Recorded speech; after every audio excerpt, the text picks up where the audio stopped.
In part by Inked Playmats at inkedplaymats.com, your place for custom-made playmats. Design your own or shop from other featured designers. Use promo code KLOTZ to save 10% on your order.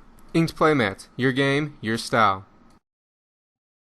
To do on their website, and come join us for a fun, friendly F&M environment.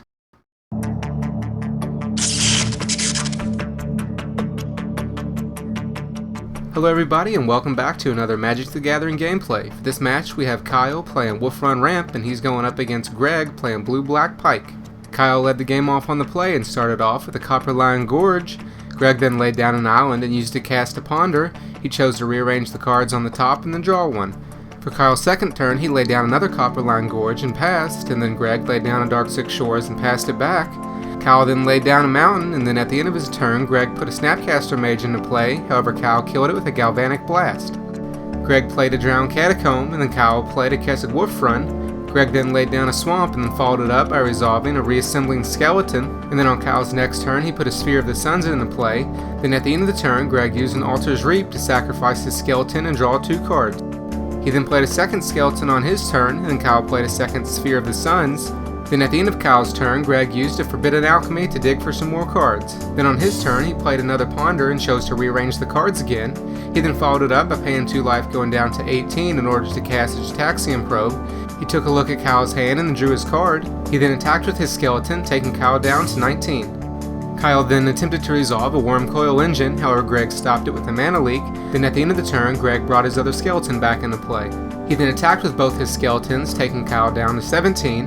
Then on Kyle's turn, he attempted to resolve a Primeval Titan, however Greg played a Snapcaster Mage and gave his mana leak flashback to counter it. For Greg's next turn, he started off by playing a Runechanter's Pike. He then attached the Pike to one of his skeletons, then attacked with both of them along with his Snapcaster. However, before damage, Kyle used a Galvanic Blast to kill the skeleton with the Pike attached to it, so he only took 3 more damage, going down to 14.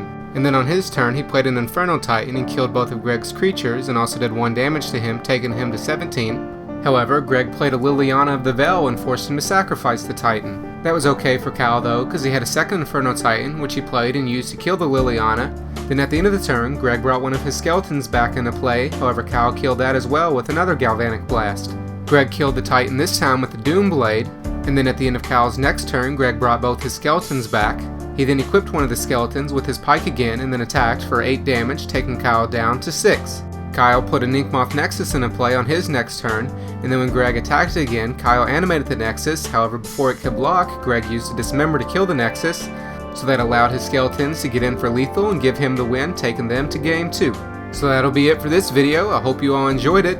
Be sure to check out the annotations at the end to find the full version of this gameplay, along with links to previous highlights gameplays. And as always, if you like this or any other video, be sure to give it a thumbs up and add it to your favorites, then subscribe to be notified when more videos are online.